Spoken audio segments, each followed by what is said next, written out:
우리 한번 이 시간에 같이 하나님의 말씀 예배소서 6장입니다. 예배소서 6장 우리 13절에서 마지막 절까지 같이 보겠습니다. 자, 찾으신 줄 알고 제가 봉독합니다. 그러므로 하나님의 전신과 합주를 취하라.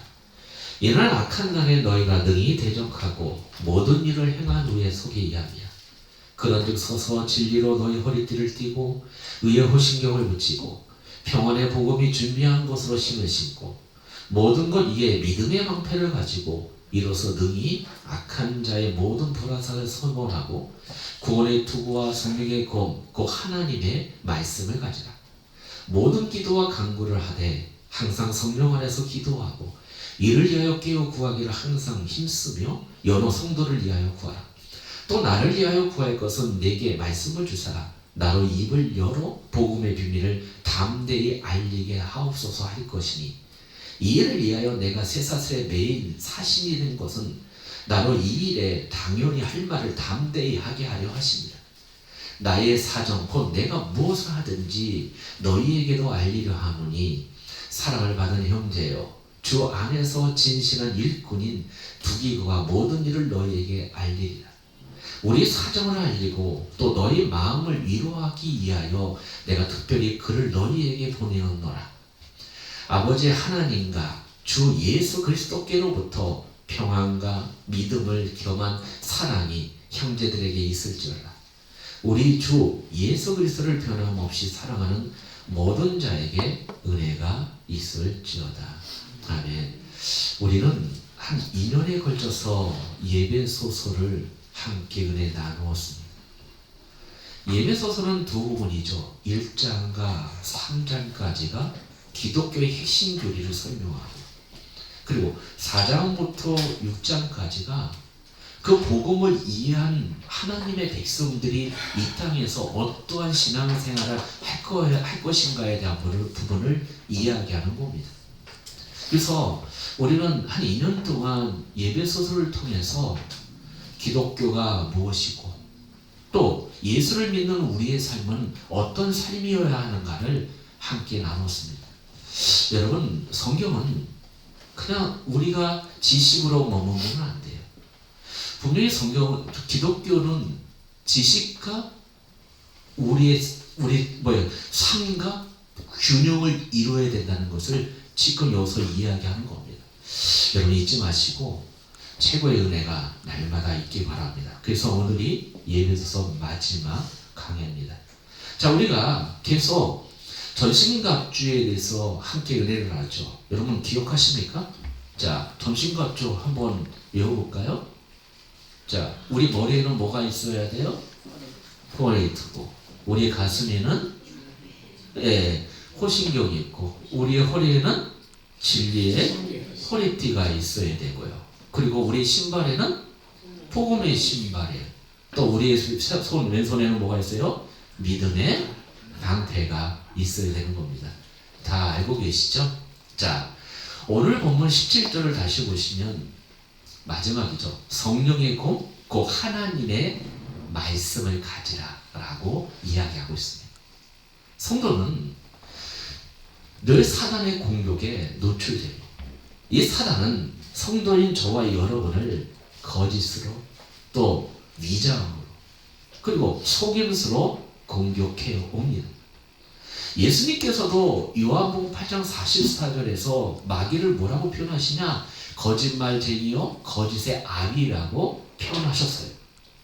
이런 거짓의 아비인 사단의 속임수를 격파할 수 있는 무기가 바로 진리, 즉 하나님의 말씀이라는 겁니다. 자, 그러면 여러분 14절에 하나님의 말씀을 가리키는 허리띠 있죠. 진리의 허리띠라고 합니다. 그리고 17절에 성령의 검, 하나님의 말씀, 다 말씀인데 어떤 차이가 있을까요? 여러분 언어로 보면 17절에 쓰인 말씀은 로고스입니다. 그러니까 요한복음 1장에 예수님을 말씀이라는데 로고스라고 표현하고요. 그리고 17절이 바로 뭐냐면 로고스가 아니라 레마고요. 또 14절이 로고스라는 단어와 죄송합니다. 헷갈리네요, 제가. 다시 한번 말씀드립니다. 여러분, 이 14절은 바로 로고스고 17절은 레마입니다. 네, 그렇게 이해해야 돼요. 자, 근데 여러분 사실 로고스라는 단어와 레마라는 단어는 큰 차이가 없는 단어입니다. 네, 굳이 그 차이를 따지자면 로고스는 전체의 의미가 있는 단어고요. 레마는 부분적인 의미가 있는 그 정도 차이라고 보시면 돼요. 그러니까 여러분 이렇게 이해하시면 됩니다. 진리의 허리띠는 전체로서의 복음 이걸로 의미하고요. 또 성령의 검에서의 하나님의 말씀은 상황에 따라 우리의 삶에 적용할 수 있는 부분으로서의 말씀으로 이해하시면 돼요. 자, 이해됐죠 여러분? 그 예를 들어서 마태복음 4장 한번 넣어볼까요? 자, 마태복음 4장에 보시면 사단이 예수님을 미혹하는 장면에서 사단이 예수님을 이렇게 유혹합니다. 내가 만일 하나님의 아들이거든 이 돌들이 떡덩이가 되게 하라. 이렇게 얘기하죠. 사단의 이 말에 예수님께서 바로 신명기 8장 3절의 말씀을 인용해서 뭐라고 이야기하십니까? 사람이 떡으로 살 것이 아니요 하나님의 입으로 나오는 모든 말씀을 살 것이라고 사단의 공격에 말씀으로 대처합니다. 요걸 뭐라 그래요? 레마. 다시 말해서 성령의 것 하나님의 말씀인 겁니다. 그러니까 성도인 우리도 어떠한 상황이 닥쳤을 때 바로 말씀으로 대처할 수 있도록 준비하라는 의미에서 성령의 것 하나님의 말씀을 뭐하라? 가지라 라고 말하고 있는 겁니다. 여러분 그 마태복음 4장에 보면 잘 보시면 4절에 보면 예수님께서 대답하여 이르시되 기록하였으되 이 단어가 나오죠. 또 6절에 보면 이르시되 내가 만일 하나님의 아들이거든 뛰어내려라. 근데 기록하였으되 이렇게 표현하고 있어요. 그리고 7절에도 예수께서 이르시되 또 기록하였으되. 그러니까 여러분 4절, 6절, 8절 기록하였으되가 반복되어 기록이 되어 있어요. 그냥 사단의 미혹에 예수님께서 계속해서 기록하였으되 뭐란 거예요? 말씀으로 대항하니까 결국에는 사단은 어떻게 돼요? 도망가 버리고 말하다는 겁니다. 이것이 마태복음 4장 3절에서 10절의 이야기예요. 마귀는 이렇게 말씀의 진리를 왜곡을 합니다. 지금 여러분 사단이 예수님을 어떻게 유혹을 합니까? 말씀으로 유혹을 한 거예요. 그렇죠? 그러니까 마귀는 이 사단은 말씀의 진리를 이렇게 왜곡을 해서 예수님을 속이고 격동시키려 했지만 예수는 그때마다 뭘로 대응해요? 정확한 말씀으로 대응한 거예요. 그래서 흔들림이 없이 하나님께 순종하는 모습으로 십자가에 죽으신 겁니다.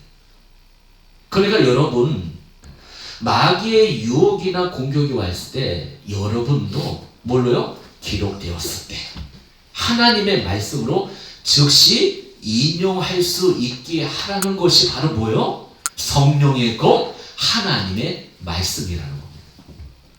여러분 한 군데 더 볼까요? 요한복음 10장 더 볼까요? 자, 요한복음 10장 31절에서 36절입니다. 요한복음 10장 31절에서 36절. 자, 요 말씀도 보시면 자, 유대인들이 다시 돌을 들어 치려하거늘 예수께서 대답하시되 내가 아버지로 말미암아 여러 가지 선한 일로 너희에게 보였거늘 그 중에 어떤 일로 나를 돌로 치려하느냐. 유대인들이 대답하되 선한 일로 말미암아 우리가 너를 돌로 치려는 것이 아니라 신성모독으로 인하이니 내가 사람이 되어 자칭 하나님이라 함이로다. 예수께서 이르시되 너희 율법에 기록된 바 내가 너희를 신이라 하였노라 하지 아니하였느냐. 성경을 폐하지 못하나니 하나님의 말씀을 받은 사람들을 신이라 하셨거든. 하물며 아버지께서 거룩하게 하사 세상에 보내신 자가 나는 하나님의 아들이라 하는 것으로 너희가 어찌 신성모독이라 하느냐. 여러분 요 말씀도 잘 보시면 예수님께서 유대인의 공격을 뭘로 받아내시죠? 말씀으로. 자, 말씀으로 받아나니까 유대인들이 악해지는 거예요. 그렇죠? 악이 드러난 거예요. 여러분 하나님의 말씀이 선포가 되면 뭐가 드러나요? 악이 드러나는 거예요. 자, 그 정체가 드러나는데 어떤 식으로 예수님을 제압하려고 그러니까 힘으로 예수님을 제압하려고 합니다. 그 얘기예요. 여러분, 성도 여러분, 이걸 뭐라고 표현하냐? 승리라고 표현하는 거예요. 무슨 얘기인지 아십니까? 그러니까 예전에 여러분 유명한 권투 선수 이 마이클 타이슨 경기를 본 적이 있는데, 이 타이슨이 경기장에 힘으로 안 되니까 상대방의 길을 뚫어 버렸어요. 기억하십니까? 보셨어요? 예, 막 피 막 나오죠. 그래서 타이슨이 거기서 판정표를 져버렸습니다. 예, 그거예요. 여러분, 우리는 힘으로 마귀를 이기는 것이 아니에요. 하나님 나에게 능력 주세요. 하나님 내게 주신 그 능력으로 마귀를 이기는 게 아니라니까요. 여러분, 속임수로 밀고 들어오는 마귀에 대항해서 진리는 하나님의 말씀으로 뭐요? 이기는 것입니다.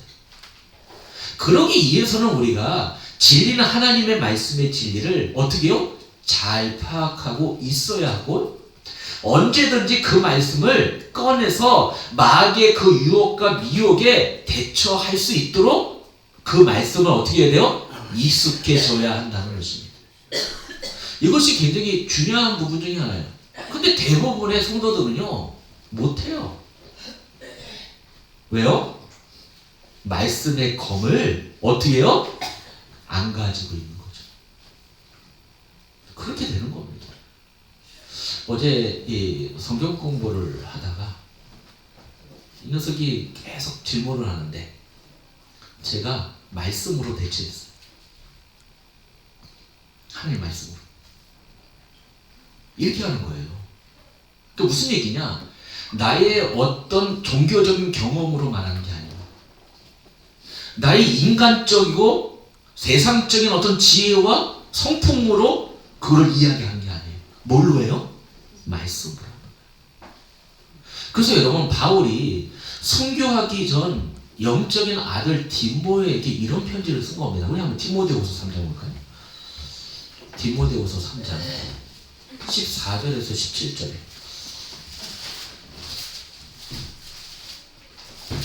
디모데후서 3장 14절에서 17절 잘 보세요 여러분. 14절 볼까요?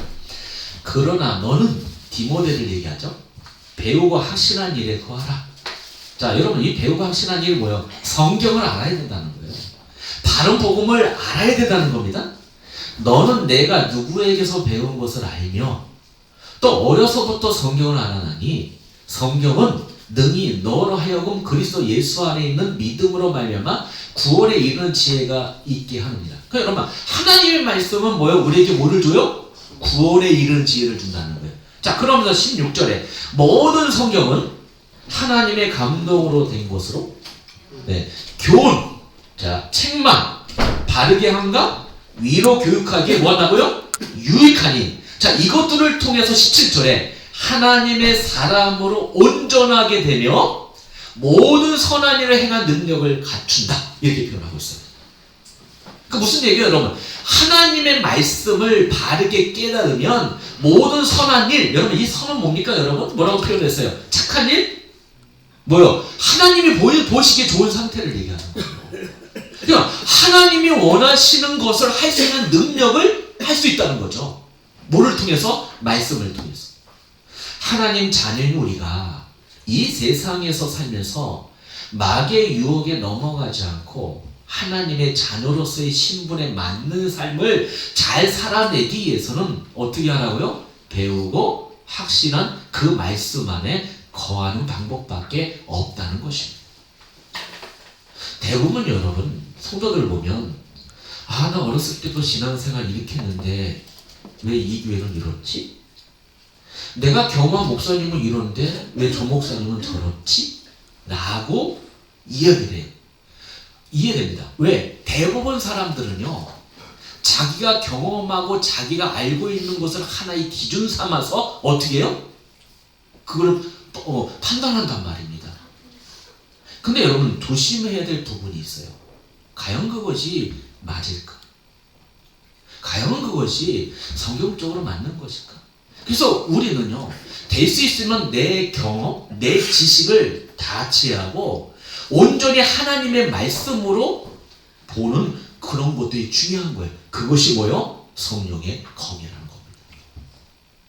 그런데 성경 말씀은 아무나 이해할 수 없네. 근데 이게 문제가 되는 거예요.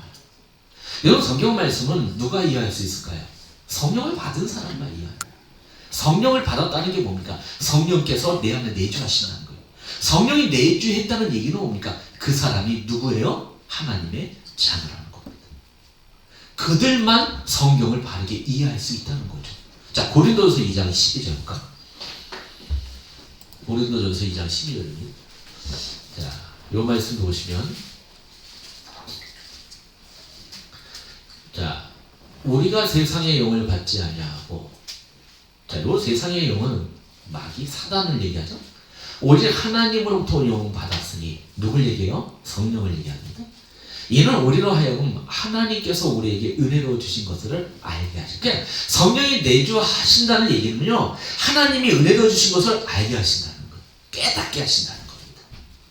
이렇게 여러분, 저와 여러분처럼 성령을 받은 자들만이 성경을 바르게 이해할 수 있다는 겁니다. 그러나 우리가 여기서 주의해야 할 것은 이 세상 사는 동안 성령을 받은 자들도 성경을 어떻게 해야 돼요? 열심히 탐구하고 배우고 연구해야 한다는 겁니다.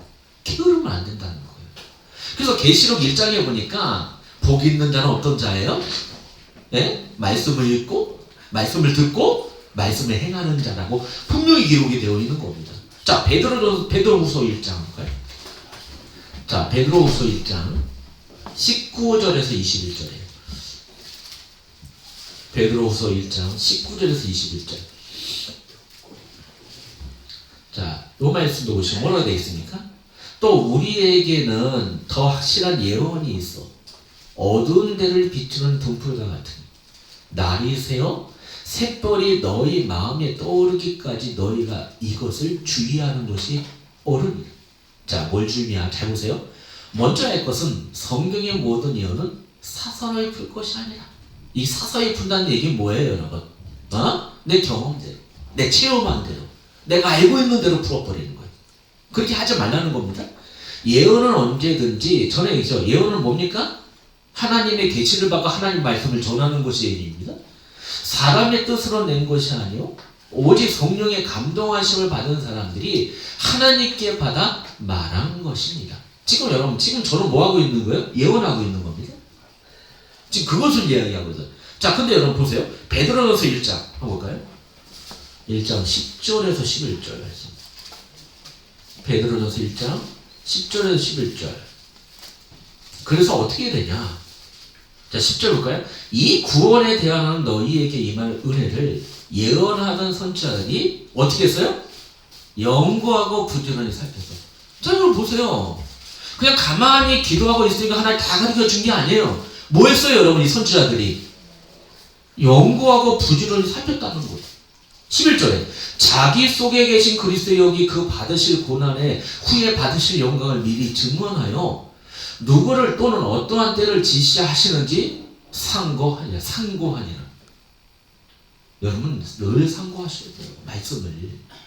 이렇게 우리가 성경을 열심히 탐구하고 연구해서 올바른 진리를 소유하게 되면요, 마귀가 우리를 미혹할 때 우리가 가진 요 참된 바른 말씀으로 마귀를 대적하게 되고, 그때 마귀는 하나님의 말씀 앞에서 속수무책으로 도망가게 되는 겁니다. 만약에 대적 못하면 어떡하죠? 그냥 여러분 코를 끼고서 끌어가는 겁니다, 여러분. 그렇게 되는 겁니다. 근데 여러분, 우리가 하나님의 말씀을 대할 때 주의할 것이 있어요.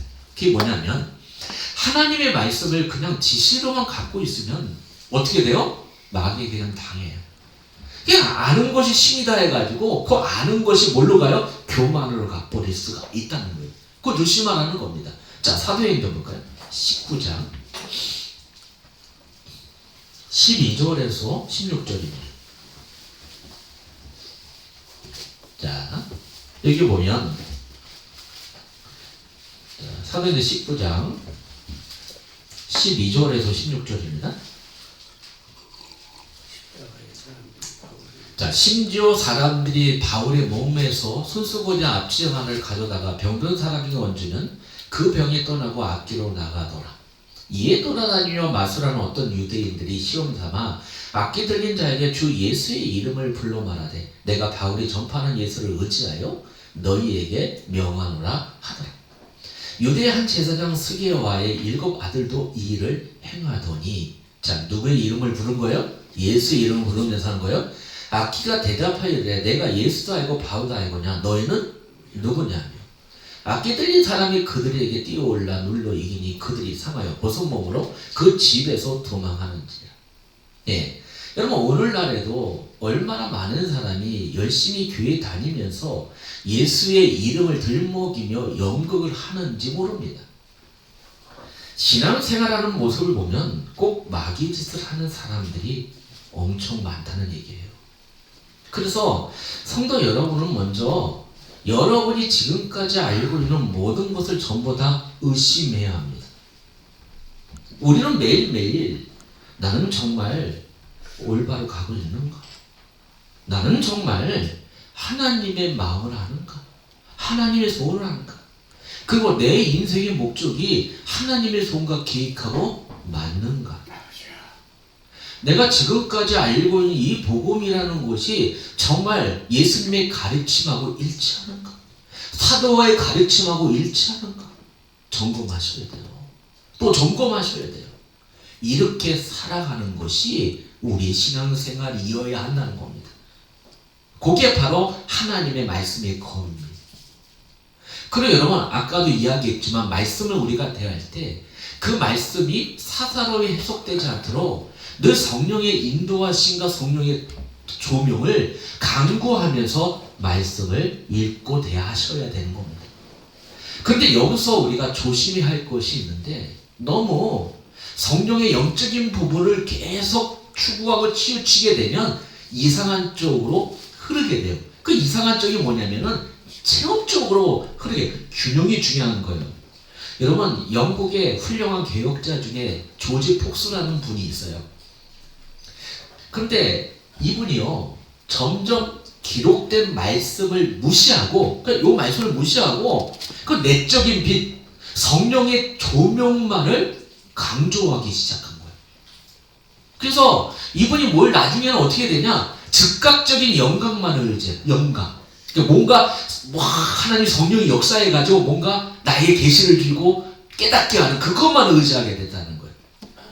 그래서 나중에 이분도 이상한 쪽으로 간 거예요. 신비주의, 체험 이렇게 되는 겁니다. 그렇게 돼요. 여러분 우리나라에도 이 오순절 또는 어떤 신비주의 어떤 부분들이 80년대에 굉장히 활성화돼서 들어왔을 때 많은 분들이 성령의 체험하고 방언 체험, 예언 체험, 방역 통험 체험, 천국 갔다 온 입신이라고 그러죠. 갔다 온 이런 체험에 너무 사람들이 많이 빠져 있는 거예요. 예? 근데 여러분 보세요. 다락방도 마찬가지거든요. 다락방 뭘 체험하는지 아십니까? 천도 체험. 여러분 그 체험을 한번 딱 들어보면 그 맛이 마약과도 같은 거예요. 그렇게 되면 뭘 못 들어요? 하나님 말씀을 바르게 이해하지 못한다는 겁니다. 그러니까 내가 체험한 것을 말씀에 적용해버려요. 하나님의 말씀으로 봐야 되는데 체험한 것을 자꾸 말씀을 통해서 해석하려고 하면 이게 사사로이 푸는 겁니다. 조심해야 돼요. 그래서 우리에게 올바른 균형을 잡는 것이 굉장히 중요하다는 겁니다. 여러분 시편 119편 한번 볼까요? 시편 119편 97절에서 100절 한번 볼까요? 여러분 119편은 말씀에 대한 부분입니다. 시편 199편. 하나님의 말씀은 이래. 하나님 말씀은 이거야. 하나님 말씀이 나를 이렇게 이끌어. 이 고백이 119편 고백이에요. 자, 그 중에서 97절에서 100절 한번 보겠습니다. 볼까요? 내가 주의 복을 어찌 그리 사랑하는지 내가 그를 종일 작은 소리로 읊조리라. 여기서 작은 소리로 읊조리라는 것을 뭐라고 표현해요? 묵상이라고 합니다. 네, 묵상은 뭐예요, 여러분? 작은 소리로 읊조리는 거. 이렇게 표현합니다. 자, 이 98절에 주의 계명들이 항상 나와 함께하므로 그것들이 나를 원수보다 지혜롭게 하느니라. 내가 주의 증거들을 늘 읊조림으로 나의 명철함이 나의 모든 스승보다 나으며 주의 법도를 지킴으로 나의 명철함이 노임보다 나으니라. 여러분도 이 고백하기 바랍니다. 예, 정말이에요. 말씀이 이렇게 우리를 지혜로운 사람으로 만들어 준다는 이야기입니다. 그리고 여러분, 그 다음 구절을 보시면 성령이 그 말씀에 어떤 힘이 있는지 기록이 되어 있어요. 101절부터 105절까지 볼까요? 자, 이게 바로 우리가 함께 나눠서 하나 성령의 그 말씀, 레마 이렇게 표현합니다. 내가 주의 말씀을 지키려고 발을 금하여 모든 악한 일로 가지 아니하였으니. 그러니까 뭐 여러분, 말씀대로 살고자 했다는 거예요. 적용하는 겁니다. 주께서 나를 가르치셨으므로 내가 주의 규례들을 들에서 떠나지 아니하였나요. 주의 말씀의 맛이 내가 어찌 그리 단지요 내 입에 꿀보다 더 달아요. 여러분, 이거 경험해 보셨어요? 네. 저희 그 고등학교 때 우리 전도사님이 화장실에 앉아가지고 딱 나오더니, 야, 화장실에 앉아서 똥냄새 맡으면서 말씀 읽었는데 똥냄새 안 나고 내 입에서 담만 나더라. 이런 얘기를 했어요, 설교 시간에. 그게 기억나는 겁니다. 자, 주의 법들로 말미암아 내가 명철하게 되었으므로 모든 거짓 행위를 미워하나이다. 주의 말씀은 내 발의 등이요 내 길에 빛이니. 깨닫는 거죠. 이렇게 됩니다. 이렇게 말씀 속에 젖어 사는 사람들에게서는 하나님의 자녀다움이 그 말씀으로 말미암아 드러나게 돼 있는 겁니다. 이렇게 되는 거죠. 그리고 여러분, 하나님의 말씀을 가진 사람은 말에 있어서도 주의를 기울여야 돼요. 예. 그러니까 여러분, 우리 입술이 굉장히 중요해요. 여러분, 이 입술 한마디 한마디가 사람을 죽일 수도 있다는 거 아십니까? 그래서 여러분, 말 한마디 할 때도 생각을 하시고 기도하면서 하는 게 굉장히 중요하다는 것을 잊지 마세요. 자, 베드로전서 4장 11절. 자, 볼까요? 베드로전서 4장 11절. 만일 누가 말하려면 하나님의 말씀을 하는 것 같이 하고, 누가 봉사하려면 하나님이 공급하시는 힘으로 하는 것 같이 하고, 이런 범사에 예수 그리스도 말미암아 하나님의 영광을 받으시게 하려 합니다. 그에게 영광과 능력이 세세의 모공하러 있을지라. 어떻게 하라고요? 하나님의 말씀을 하는 것 같이. 이게 중요하죠? 자, 하나 더 보겠습니다. 골로새서 3장 16절. 예.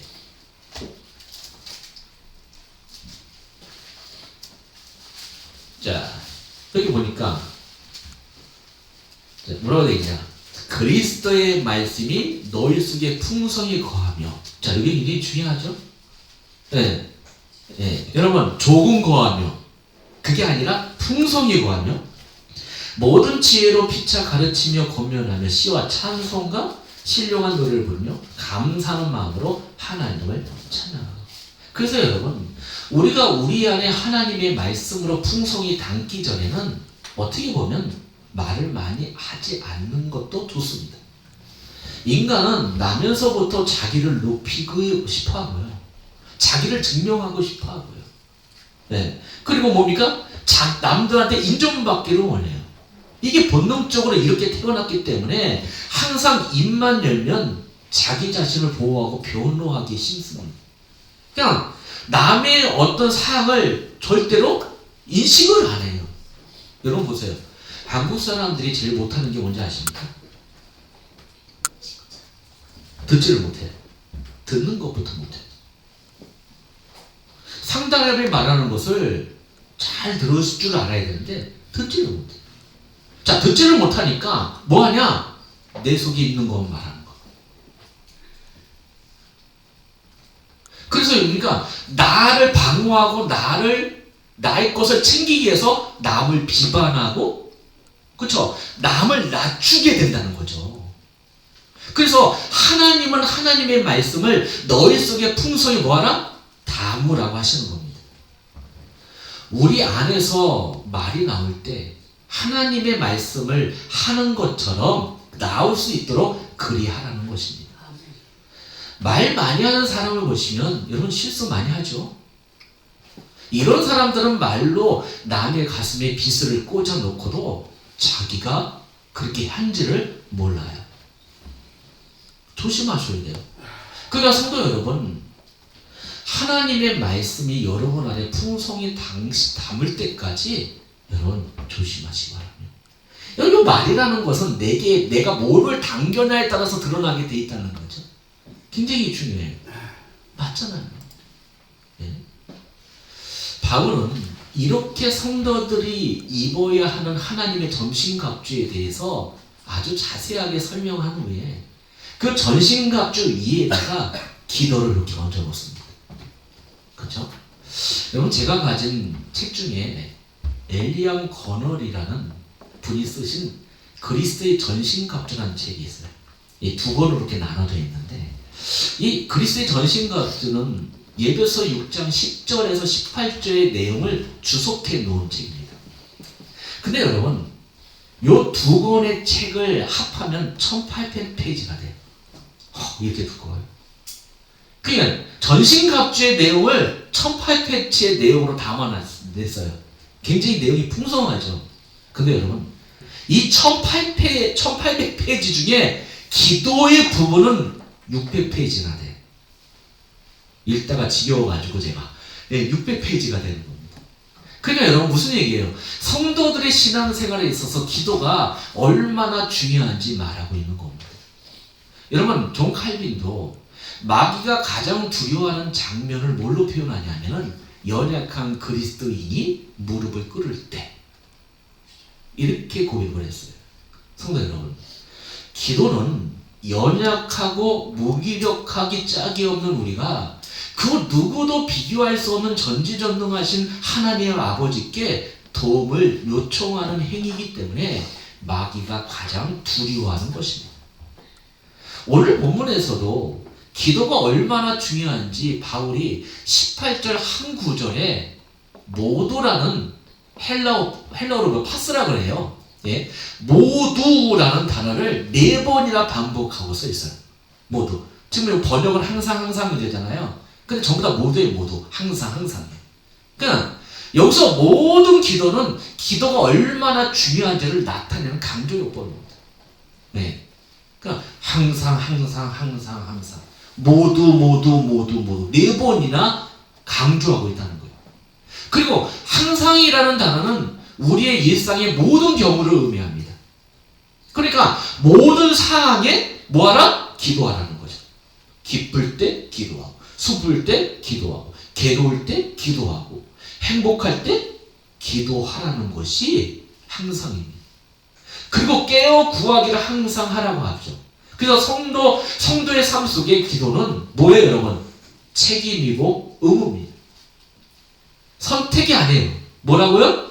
책임이고 의무죠. 우리는 항상 기도해야 하는 사람들입니다. 그리고 마지막으로 여러 성도라는 단어가 나와요. 18절에 보면. 그러니까 여기 보니까 모든 성도라는 뜻이죠. 우리가 어떻게 모든 성도를 위해서 기도할 수 있을까요? 할 수 없어요.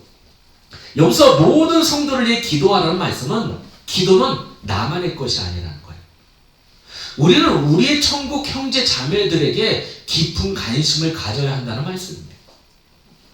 바울은 그렇게 모든 성도를 위한 기도에 대해 강조하면서 19절에 예를 들어준 거죠. 뭐냐? 나를 위해서 기도해줘. 이거예요. 그래서 예배서 6장 19절에서 20절에 뭐요? 너희들이 나를 위해서 이렇게 기도해줘 라고 얘기한 거예요. 한번 볼까요? 예배서 6장. 또 나를 위하여 구할 것은 내게 말씀을 주사 나로 입을 열어 복음의 비밀을 담대히 알리게 하옵소서. 너희들은 이것을 위해서 기도해줘. 20절에 이 일을 위하여 내가 쇠사슬에 매인 사신이 된 것은 뭐예요, 여러분? 내가 감옥에 들어간 것은 복음을 담대하게 전하기 위한 거야. 그렇죠? 나로 이 일에 당연히 할 말을 담대하게 하려 하십니다. 뭐 감옥에 들어간 것이 여러분 좋은 일이에요, 나쁜 일이에요? 나쁜 일이잖아요. 근데 그걸 뭐요? 하나님의 계획으로 딱 던져놓는 거예요. 바울은 예수님을 만났고 천국을 직접 보았던 사람이고 또 이 복음을요 누구보다도 더 논리 정연하게 뭡니까? 정리한 사람이고요. 또 그에게는요 어떤 일이냐? 그가 쓰던 손수건만 가져가도 안진뱅이가 벌떡 일어났던 하나님의 종이었습니다. 그런데 그러한 바울도 자기가 가르친 예배소 교회 성도들에게 나를 위해 기도해 달라고 간절히 부탁하는 겁니다. 이렇게 성도들이 살아가야 될 시간 뭐밖에 없어요? 기도밖에 없다는 겁니다. 성도 여러분, 우리는 우리의 인생이 어떻게 전개될지, 그리고 어떻게 살아야 하나님께 영광이 되고 기쁨이 되는 삶인지 사실 잘 모릅니다. 그러기에 그것을 아는 분께 물어보면서 가야 하는 것이 맞는 것이죠. 성도 여러분, 혹시 모르는 길을 가게 되었을 때 여러분 어떻게 가요? 그렇죠? 아는 사람에게 물어보고 가는 겁니다. 어떤 삶이 하나님이 기뻐하시는 삶인지 모르고 무조건 열심만 부리고 베드로처럼 뭐라고요? 예수님께 사단이라는 욕을 먹게 되는 겁니다. 아, 이렇게 하면 하나님이 기뻐하시겠지. 이런 일을 하면 하나님이 기뻐하시겠지. 절대 아니라는 거예요. 그래서 우리는 항상 기도로 성도가 나아가야 올바른 길을 확인하면서 가야 한다는 겁니다. 성도 여러분, 우리가 신앙생활을 통해서 궁극적으로 도달할 목적지가 어디라고 했습니까? 거룩입니다. 여러분, 거룩을 다르게 표현하면 이렇게 표현할 수 있어요. 뭐냐? 하나님이 시키는 거 하는 거. 이게 거룩입니다. 예, 그냥 억지로 하는 거? 아니에요. 즐거운 마음으로 하는 거. 이게 거룩입니다. 그러니까 정말 신앙이 좋은 사람은요, 하나님의 말씀만 붙들고 사는 사람들을 말합니다. 그것이 이 땅에서 바로 기도로 드러나게 돼 있다는 거죠. 어떤 사람들은 교리와 지식으로 기도를 대시하는, 아이, 기도 안 하면서 많이 알아야 돼. 아닙니다. 이건 뭐가 잘못돼도 한참 잘못된 거죠. 교리와 성경 지식은 반드시 기도라는 것으로 결론이 나게 돼 있어요. 분명한 것은 여러분요, 복음은 균형입니다. 네? 극자도 아니고 극우도 아니에요. 무율법주의자도 아니고 신비주의자도 아니에요. 이걸 여러분 굉장히 균형 있게 가야 된다는 겁니다.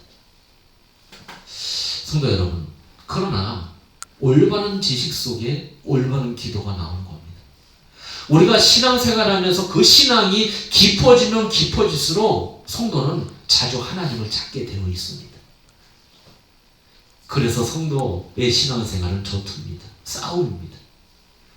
여러분, 이 점을 잊지 마시고 늘 하나님의 전신갑주로 항상 무장하시고 늘 기도를 통해서 치열하게 진지하게 신앙생활 하시는 여러분 되길 축원드립니다. 이렇게 예배소를 마쳤습니다. 성도 여러분, 하나님의 은혜가 여러분에 넘치길 바라.